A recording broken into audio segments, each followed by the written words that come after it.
Hello, everybody, and welcome to Taking Control, the ADHD podcast on True Story FM. I'm Pete Wright, and I'm here with Nikki Kinzer. Hello, everyone. Hello, Pete Wright. Hello, Nikki Kinzer. Why so soldiery? I feel like I'm in a cadet review. You know, what was funny is I started working with a new client who has listened to us for a long time, and I pushed, unmute on Zoom, and I said, hello, and she goes, hello, Nikki Kinzer. And it totally threw me for a moment. I'm like, whoa, are we recording a podcast? What are we doing here? That is amazing. More of that. Yeah. That is amazing. It was pretty cool. It is very cool. Would you call that a win? Are you celebrating that as a win? Yes. Of course, that's a win. Is seeped into the brains of clients. That's fantastic. Well, yes. I'm glad and you're I just go by celebrating Nikki Kinzer. Yeah, it's like yeah. It's like Charday, but you're not cutting the name off. You're just adding to it. Right? Just more one. Nikki Kinzer. Nikki Kinzer. Pete Wright. Pete Wright. There's I got rid of the space legally. It's just Pete Wright. Right. That's all it is anymore. Well, I am so thrilled about our show today because we are meeting the third of our new coaches at TCA. Lynn Warner is here. Nikki. Yes, she is. And I'm so excited to talk Ian to her. And Aviva and now Lynn. Good job. Good job. Thank you. Well, they're wonderful, and I'm honored to have them as part of our team for sure. Well, I sure am too, and so honored to be able to introduce them all as we have over the last over this last 3 weeks. It's been a real treat to get to know them and to as we wrap up the year and the season to be able to do a little bit more of this. We've got all kinds of fun stuff coming up in November. Melissa, Discord Mom, has planned my curriculum of podcasting for Techvember. And so we're going to revisit a lot of old shows. So that's something to look forward to. If there are things that are now wrong, or I don't know, she built a whole thing for me to review and then podcast about. So get ready because I have a punch list. November. Yeah. Tech-Ovember. That's exactly it. I'm very excited about Techvember. I think, Techvember. Maybe there's an apostrophe in it or something. I don't know. Anyway, before we dig into our conversation with Lynn today about celebrating ADHD wins, you should head over to TakeControlADHD.com and get to know us a little bit better. You can listen to the show right there on the website or subscribe to the mailing list, and we'll send you an email each time a new show is released. But to really connect with us, head over to the Discord community. It's super easy. You just jump over to TakeControlADHD.com/Discord, where it will whisk you over to the general invitation and login page. If you're looking for a little bit more, particularly if this show has ever touched you or helped you understand your relationship with ADHD in a new way, we invite you to support the show directly through Patreon. Patreon is listener-supported podcasting. With a few dollars a month, you can help guarantee that we continue to grow the show, add new features, and invest more heavily in our community. Visit patreon.com/theADHDpodcast to learn more. Do we have any news, Nikki Kinzer? No news. No news. I want to go into our interview. Let's go ahead and talk to Lynn, shall we? Lynn? Yes.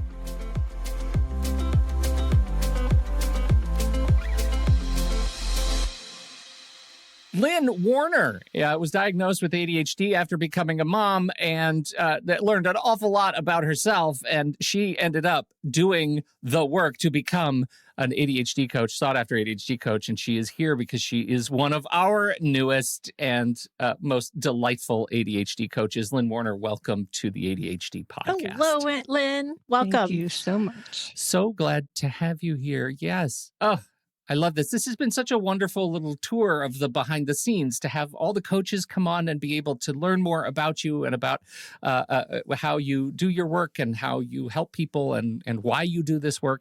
We are going to get into all of that. But first, we have some follow-up. The follow-up comes in the form of some great questions that were actually targeted to our past guest, our dietitian, Nicole Damasi-Malker, who had some wonderful things to say. And these were questions that we just missed. And so Nicole was delightful enough to actually write out responses to these questions. And so we thought we would share them. And if we have any insights we'd like to add to those questions, we will certainly do so here. So First question, what could I eat in the evenings when I get off work at 8 but need to go to sleep around 10 or 11? My eating routine is crazy due to my work schedule. I try to eat something at work when I stay late, but when I get home, I'm hungry for a full meal. I'm not sure that's a good idea since I need to get restful sleep. Big challenge. So here's what Nicole says. Great question. We're already like minds. We tend to overeat when we're not eating enough throughout the day. If you can make it a priority to eat something every 3 to 4 hours, that will help prevent overeating in general. It's okay to eat late at night if you're hungry. There's a lot of fear mongering around time of day to eat, but if you skip your night meal, you'll just be hungrier the next day and it will backfire. It can also affect your ability to sleep if you're too hungry. On the other hand, if you overeat, that can keep you awake too if you're uncomfortable. So I would try and make sure you don't go hours without eating before you get home from work to prevent binging. The best thing you can do is have a meal planned already so you're not eating a bunch of random things that may or may not make you feel well. Amen to that, right? Like I think that the biggest lesson for me right there is the fear mongering around time of day to eat. I know I carry this sort of ghost over my head that says, "Hey, don't eat after a certain time, or else it'll mess up your sleep." But I think do you guys have it's any finding thoughts on that that? balance. Yeah, it's definitely finding that balance. And I like how she says at the end, not eating a bunch of random things. Yeah. I remember when I was worked in retail and I would get off late and I would be hungry and it was always potato chips. That was like my random thing. And I would just eat them until I was full enough and then I would go to bed. Yeah. Not healthy. This is not what we want you to do. No. Not a good thing. But yeah, finding that balance and yeah. It's tough when you have a weird, odd work schedule, especially if it changes a lot too. Of course, from day to day. For me, often I'll wake up in the night hungry. So I'm still experimenting with what's the right way to get to bed and sleep through the night. That's interesting. I don't actually wake up hungry, but I do know that feeling of like feeling like at the end of the day, did I forget to eat? I better catch up. Right? Like, oh no, I skipped lunch. I better go ahead and eat everything now. Which then makes you feel bad because you've eaten too much. I mean, I know that feeling very well. Yeah. Oh yeah, you've eaten too much. Yeah. Sleep terribly. Wake up and you're feeling bad. So, okay, what are some quick filling snacks that aren't nuts or cheese? Nicole's response. So Nicole says the goal is to choose a combination of carbs and protein so you fuel your brain and keep your blood sugars stable to regulate your mood and your appetite. Some great combos: peanut butter sandwich or any sandwich with meat. Choosing whole wheat bread will help keep you fuller longer. Yogurt or cottage cheese and fruit. Pita bread and hummus, tuna and crackers, protein bar, deli meat roll-ups, dates and peanut butter, roasted edamame or chickpeas, smoothie made with both fruit and protein. Yeah. Leftovers. What a great list. But you know what? I'm going to go ahead and add here, not leftover potato chips. Let's go ahead and say that. Leftovers. Leftovers with lemons. But what a great list, because I think, we do always hear about nuts and cheese. And if you're bored of those things or don't like those things, it's a nice variety of different things to choose from. For sure. So thank you. I believe those questions came from Lily that we missed. And so Lily, I'm sorry we missed those. And thank you very much to Nicole for reaching back out and answering those questions. Hope they help others as well. Okay, let's transition. Lynn Warner, so glad you're here. Let's start. Just talk to us a little bit about how you ended up in coaching. It's really funny you asked that question because you two are instrumental. So I'm kind of a homegrown coach for you guys. I started listening to your podcast while I was going through the process of diagnosis, which, like for a lot of people, took a long time. And what I loved about the podcast was that two things. One was your tone is so much more positive, where, you're talking about the challenges of ADHD, but the fact that you guys could laugh and banter about it instead of it all being this drag and all the negativity that we feel with ADHD, especially undiagnosed. It was just a ray of sunshine for me. So, That and the fact that your audio quality is fabulous. And some ADHD podcasts, I won't name any names, but they're harder to listen to, frankly. Good job, It's harder Pete. to get the content. Thank you. Thank you so much. Anyway, so I did. My cup runneth over. Good job, Pete. I did an accountability group with Nikki, and part of that entailed a single one-on-one conversation. And I wound up asking Nikki about how she became a coach and put myself on the mailing list for the training academy. And it took a little while, but eventually everything lined up, and that became the thing I really, really wanted to do. I did it during the pandemic, and here I am now coaching, where you guys kind of isn't that nice? Created it. It's lovely. I know. Thank you. It's so fantastic. I'm really, I'm honored that this show inspired you so. And now we are here to talk about, celebrating ADHD wins. The way I was thinking about this show before we started to record was that, it's ADHD can feel like a nice big heavy sack you're carrying over your shoulder all the time. And it takes some real intentionality to stop and evaluate, what am I winning at? What am I doing right? So we started framing this conversation and thought you could help us through, what does it mean by an ADHD win? Well, I'll start by saying that a lot of the clients I work with, and this wasn't intentional, but it's worked out really quite well, are middle-aged people like me who got diagnosed late. So not exclusively, but largely. That's my client base. And because we didn't understand for a long time why things were such a struggle, we've become really, really good at identifying everything we've ever done wrong and why we could have done things better, or maybe how we could have done things better, but it might escape us when we need to do it. And so the first question I ask in every coaching session is, and I warn people about this when we first start working together, give me a win since the last time we talked. And for the first several weeks of a coaching relationship, there's a blank, deer in the headlights kind of, and inevitably something will bubble up. And sometimes, this happened to me this week, I think in the end there were 5 wins. but it takes that time. And I tell people right up front, there are 2 reasons why I'm doing this. One is because I want you to be looking for the wins. We're basically creating new neural networks in the brain instead of always looking for, that thing that I did that I shouldn't have done, or the thing I wish I hadn't said. What you're doing, because they know they're going to have to answer me every week, is their brains are starting to look for the wins so that next week, instead of going, they can readily come up with an answer. And so we're literally just training the brain to look for the positives, to look for those wins. And then the second reason is that our executive functioning, which is always challenged in ADHD, is happening in the prefrontal cortex, which is that part of our brain right behind the forehead. And it's the most recently evolved part of the human brain.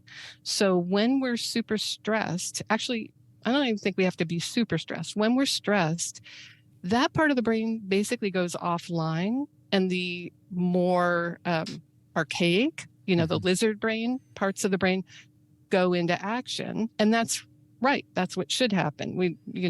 What order in which we should do something is not really a question when we're under intense survival stress. The problem is that our brains don't make that distinction between, is this something that I may or may not survive, or is this an awkward encounter with a colleague in the office who just said something rude, and now I'm in RSD, rejection sensitive dysphoria, and I can't trust my executive functions anymore because that other part of the brain just took over. So by starting each coaching session with a win, what we're trying to do is move our headsets or mindsets into a positive space where we can actually get to our executive functioning. So, and I tell people that right up front, that I'm going to do this. I'm going to do it every time. So start thinking about it. And it's really lovely to watch that progression. The first 2 or 3 sessions, everyone kind of stammers. And then by the 3rd or 4th, usually they're like, I knew you were going to ask that question and I have an answer for you. And every time I'm like jumping up and down in my seat. That was the goal. There we go. It's interesting because when you were talking about kind of that blank stare, like I see that too. And I think it's hard for all the reasons you said. It's really difficult to wrap your head around what did I do well? When you are always constantly feeling like you're doing everything wrong. What are some examples of wins? And I ask you that question because I think that sometimes people think it has to be a big thing. And you and I know that that's not the case, but the ADHD brain is saying, oh, if I have to report back a win, it better be that, I won the game. Like, not just that I showed up, but I won it. I always find it fascinating, the different answers. I remember asking somebody the same thing, and their win was asking for help, which I thought, that is a big win, to be able to have that courage to say, okay, I really do need this help. Like, I need more information, or I need more time, or whatever it was. And sometimes it is just showing up, just showing up to the coaching session when you almost canceled it, or whatever it might be. So yeah, I think it's just really important that we let our listeners know they're small and big, and they can impact you. They can impact others. They're there, though. Well, and that gets to one of my questions, and I wonder if this is a frustration that others share. That sometimes it can be really tiring only celebrating small wins. Like, you feel like, okay, I got up this morning. All right, great. I've celebrated that before, and I'm kind of tired of celebrating getting up in the morning. What I really want to celebrate is getting a promotion, or getting married, or getting divorced, or whatever. I want to celebrate a big transition for once in my life, and like something that I really, really want. How do you help people like find joy in those little things when they are having fatigue around lack of progress? I think often those little wins start to add up. And what I find myself thinking often is I'm watching clients develop that, the angel and devil shoulder kind of thing. Mm-hmm. Sorry, I'm doing this on video. So you've got that voice on one shoulder saying, no, you do this wrong every time. This has happened to you a million times. And what we're trying to do is cultivate that other voice that can talk back. And so I get your frustration, Pete, but I think that accumulation of small wins, and sometimes, especially if you're doing it on your own as a coach, Nikki and I are going to get in there and say, well, let's dig around a little bit. And I wouldn't be surprised if we couldn't find something that feels like a more substantial win.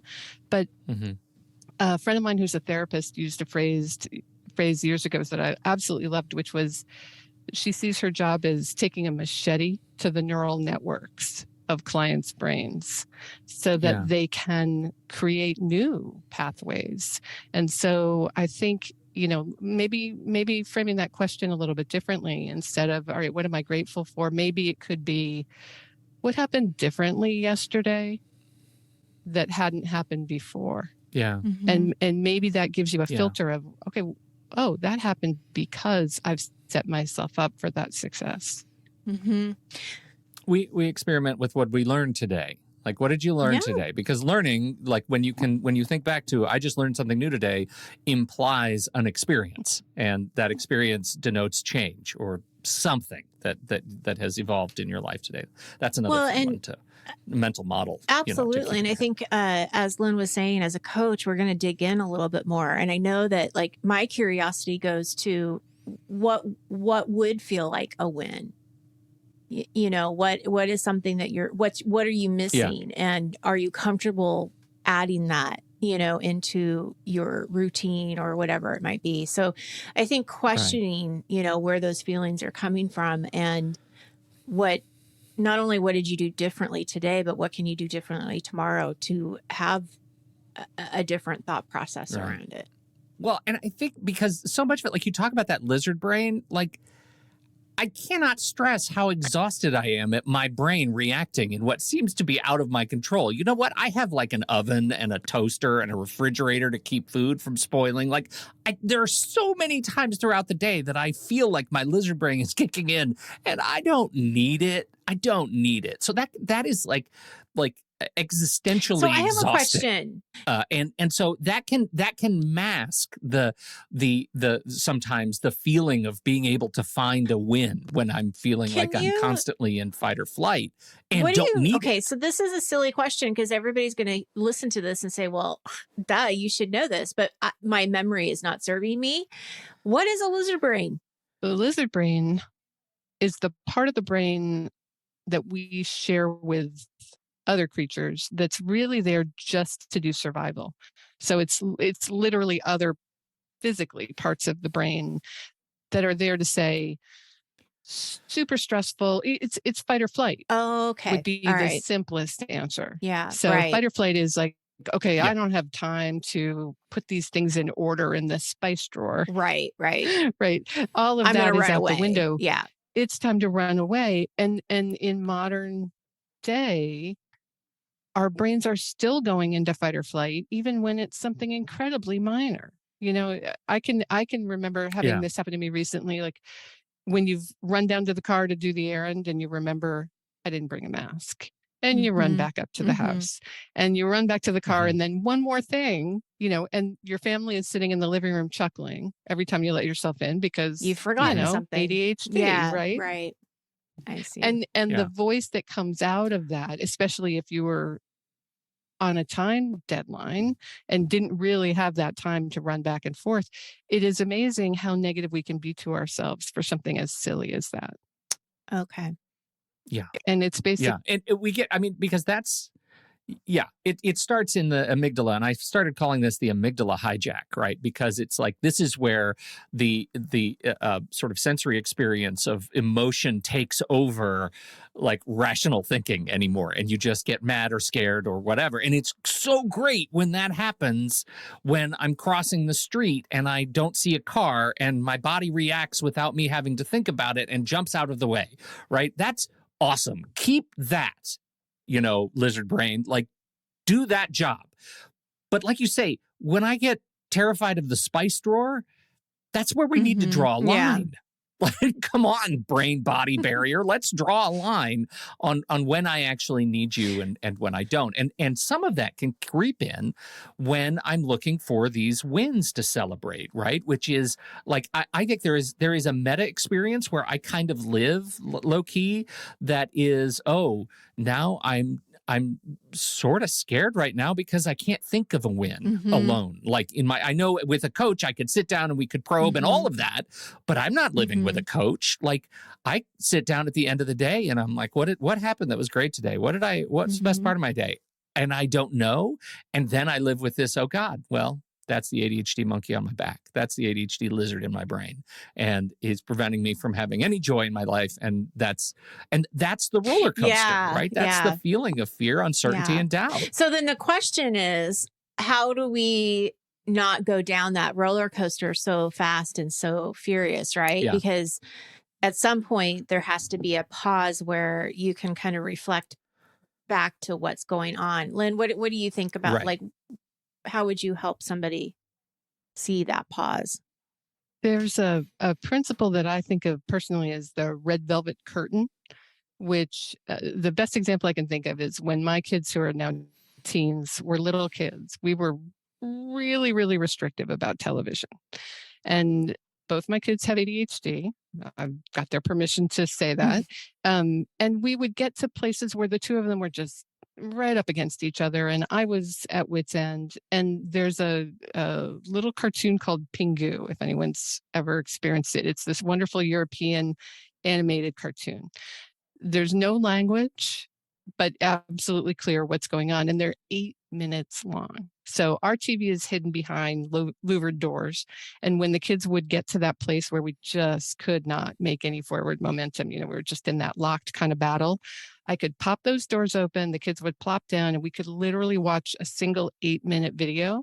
And when everybody got back up and I closed the doors on the television, everybody was in a different headspace than they had been when they started. So, I mean, that's a kid appropriate thing. But what I'll often do with clients is look for what are the things that you could do that bring you pleasure or even better joy that you can use when you catch yourself in one of these spirals downward. And it happens to me all the time. My favorite is look for a room in the house where no one else is and play music on my iPhone and dance around like crazy. And maybe it's just one song, maybe it's two or three. By the time I turn off the music, I'm in a totally different place.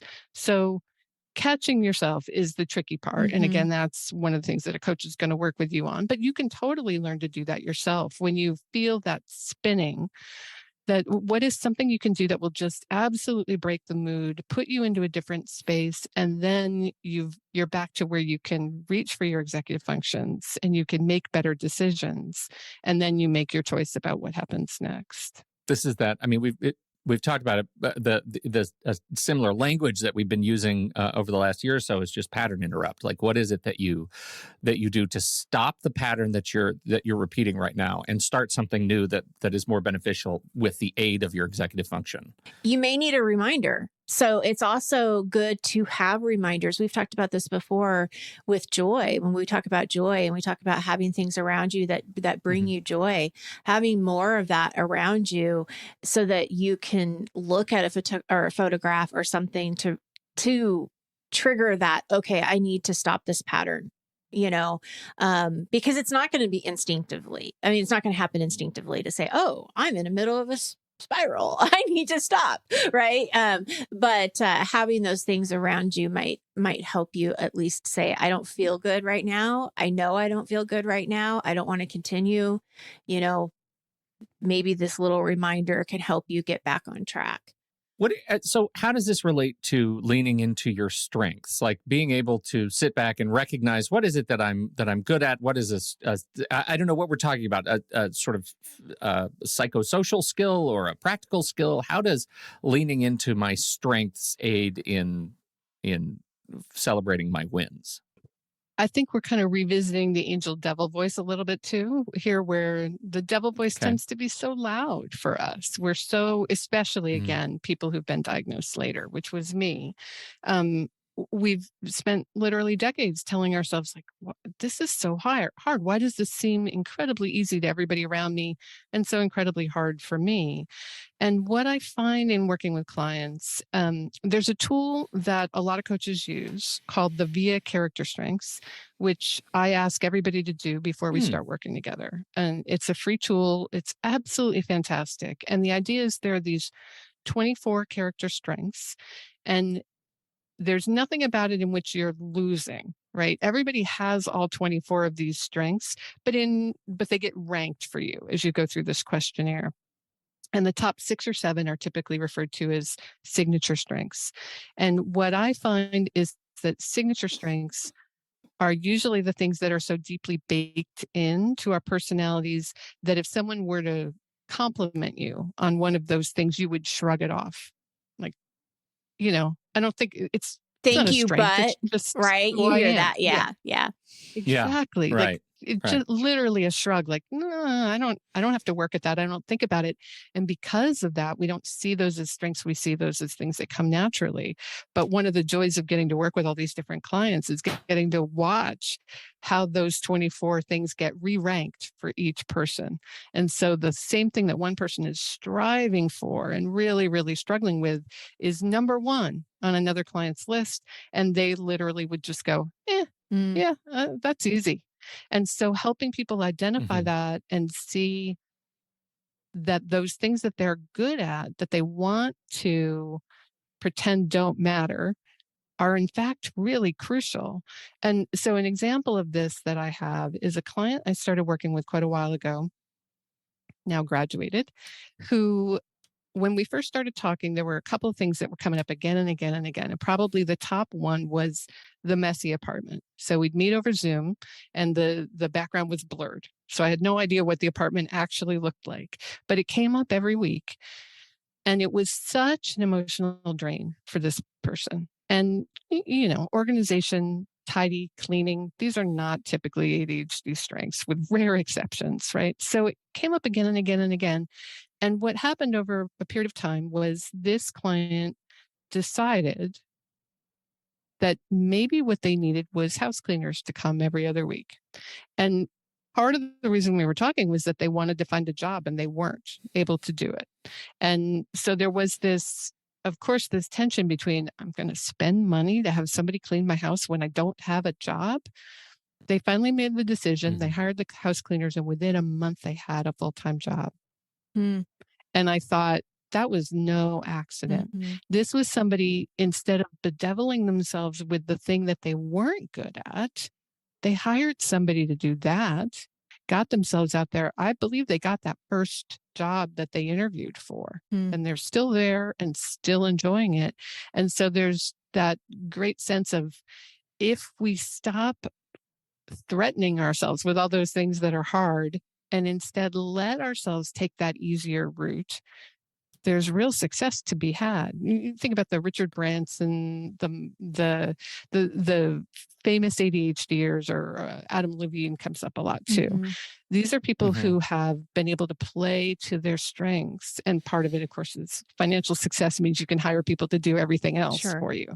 But right. So it's easy to shrug off that stuff that you don't want to do. But I love to look at that model and think, how many of us, if we were in a position to just farm out the work that we think we should be able to do, but really don't like to do at all, wouldn't that let most of us free ourselves and move much more happily toward the things that we can fly with?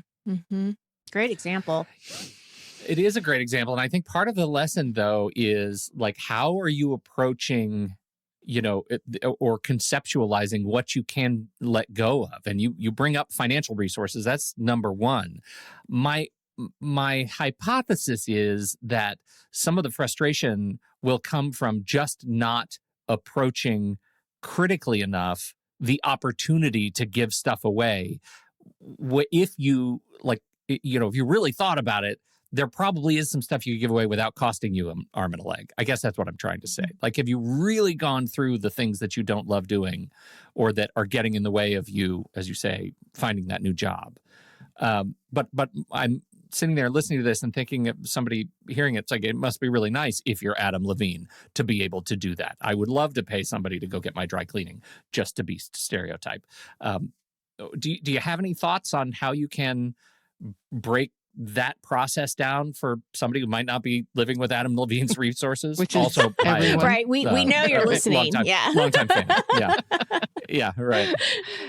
Yeah. I mean, I think it mostly boils down to the ability, and it's not an easy one. It's one we all have to cultivate, but the ability to just ask the question. I think most of us get locked in these patterns. This client really concerned about the fact that they just couldn't get their apartment clean, when in fact, it wasn't really their greatest problem, but it felt like, because they were living in the midst of that.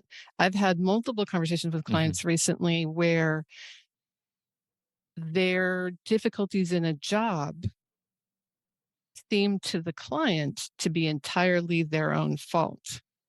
And in fact, you can ask the question and say, is it possible that there are jobs that wouldn't put you in that position? And you see kind of eyes go wide of, never, this is my job. This is what I do. I'm used to bumping up against the same barriers and making similar mistakes. And I think that, Nikki, you just said this, that pause, that ability to stop for a second and try to get a different perspective on a familiar situation is probably what it comes down to. That while we see ourselves we don't even see the problem. We're just living the problem. And when we can step back. And assuming that it's you, assuming that we're the problem. Yeah. And I think that's really true. And I think this also goes into this thought process that I have to do these things like everybody else does them, or I'm not good enough, or I'm not good enough to do this job. And, a lot of times with the work that I do, it's learning that we're not trying to put our circle selves into a square. That's not the purpose. Our purpose is to find out what does work for you. How do you play into your strengths? And you don't have to tell your employer, well, I have ADHD, so I'm not a great organizer. You can tell your employer that, it may take me a little bit more time to get through the details and get this back to you.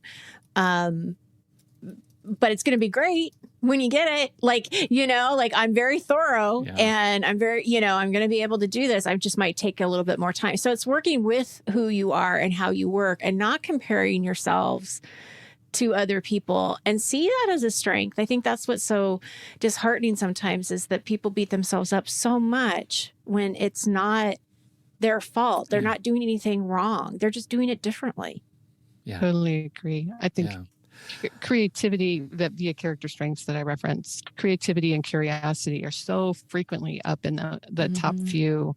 And yet I often see clients who are profoundly creative not feel safe actually using their creativity because they've internalized all the rules around them about how you're, quote unquote, supposed to do this thing or that thing. And so asking those questions and stepping back to say, maybe I do know of people who've actually been able to move to different positions within the same company when they were able to find the right way to talk about how they do. My favorite phrase in that is, this is how I do my best work, which is a nice way to step outside. That's a great phrase. This is how I do my best work. Yeah. I love that. Oh, people need to write that down.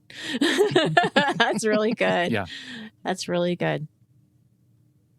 Pause, write it down. Everybody pause. Pause the podcast. Yeah, but it's important that we have that language. And I think that, sometimes we don't think of it. And being able to remember, oh, Lynn said this. This makes sense. I can say that. It's important. I had a client yesterday who I was working with, and he was explaining to me this project that he had, and he just finished it. And his boss had the opportunity to listen to him on a call talk to this employee, and they both got off of the call to do kind of a recap, and she said, I just want you to know that you handled that masterfully. And I was like, that was so nice. And I said, you need to write that down, because someday you're going to forget, or you're going to think that, you're going to doubt yourself or whatever. But I want you to write that down and remember that, no, this person said that about you because you did such a good job in that moment. And so, it reminds me of, we talk about the gratitude journal. We need to have a win journal. When these things come up and you feel really proud, write those things down so you can go back and look at that. And especially on those days where you're feeling a lot of self-doubt and ADHD is loud and frustrating. Yeah. You're capable of doing these great things. Take lots of screenshots. Yeah. Like, I feel like looking at things in context. If somebody says something nice to you on social media, which, celebrate in that itself. As a win, because there's a lot of mean stuff. Not completely broken. But seeing it, I think there's something really important about seeing it in context. Like if somebody writes a letter of recommendation, take a picture of the whole letter. So you see letterhead and you see signatures, like seeing a nice thing about you in the context of the world is really important. So I think that's great. I still use day one for that stuff. So everything is. Absolutely. Yeah. Well, and wrapping it back to the beginning when Lynn talked to us about why she became a coach or what inspired her to be a coach, we just kind of shrugged that off. I'm very proud of our show, and I'm really proud of you, Pete, and of what we do, and that we can inspire someone like Lynn to go into coaching, because she's an excellent coach and it's what she was made to do. And so, I want us to have our own kudos too, because thank you, Lynn, for bringing that up and sharing that. And I'm honored that we were part of that journey for you. I'm grateful that you were part of that journey for me. I would not be here without it. That's great. And I predictably had a real hard time even hearing that. And so I did shrug it off and put it right back under the desk in dark shadows because I can't take compliments. So thank you. I do mean that. I thank you very much because I am also proud of the show and of the audio quality and of all of the technology that goes into it and of how we do the show. So thank you. I'll just say that out loud. It means a great deal. Well, thank you for being here. Yes. Yikes. I know. Thank you so much, Lynn. You're the best. I've got links to where people can learn more about you on the site. Can you just tell us real quick, what kind of coaching are you doing for TCA right now? I'm working with adults, and again, it's kind of accidental, but my specialty has apparently become working with folks who've had later diagnoses. It's not exclusive, but it's where I live, and so it's something that comes naturally. It's really easy for me to identify the common problems and help people find solutions. So yes, I'm working with adults and really, really enjoying it. Mm-hmm. Well, it means the world to us and to those you're working with. Thank you so much. You can learn more about Lynn. And I think, are you actively taking new people right now, or are we waitlisting? I think we might I have be a waitlisting. little bit of room, and I probably have a few people graduating in the near future, which is bittersweet, but something I'm proud of. Okay. Absolutely. You got to let him go. Fantastic. Let him fly. Him go. Let him fly. Well, we sure appreciate you, Lynn. Thank you, everybody who is listening to the show, for listening and downloading. We appreciate your time and your attention. Don't forget, if you have something to contribute to this conversation, we're heading over to the Show Talk channel in our Discord server, and you can join us right there by becoming a supporting member at the deluxe level. On behalf of Lynn Warner and Nikki Kinzer, I'm Pete Wright, and we'll see you back here next week on Taking Control, the ADHD podcast.